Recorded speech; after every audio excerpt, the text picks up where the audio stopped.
बऱ्याच जणांचो ना गोंधळ होता, नवलकोल खाल्लो की पाल्याचा करायचा काय, तर त्याची पाल्याची भाजी करून खावा, हे एकदम भारी लागतं. पालो मात्र कोवळो होयो, मग त्याची भाजी मस्त लागतं, पटकन शिजान येता हो वाफेर.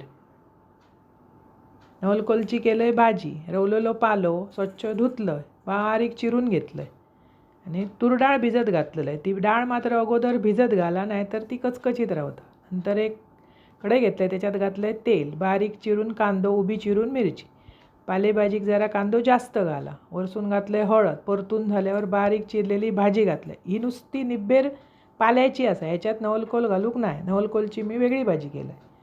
वरसून घातलं आहे डाळ, सगळा मिक्स करून ना फक्त मीठ घालायचं आणि वाफेर शिजायची. अप्रतिम चव येता तांदळाच्या भाकरीवर. अशी करून खाऊन बघा. व्यवस्थित 1-2दा परतायची, परत झाकून ठेवायची आणि शिजवून घे. व्यवस्थित डाळ शिजली, ती भिजत घातलास की पटकन शिजता तूर डाळ. मग भरपूरसा खोबरा घाला, वरसून 1 चमचो खोबरेल तेल सोडा आणि झाकून ठेवा. एकदम टेस्टी लागतं.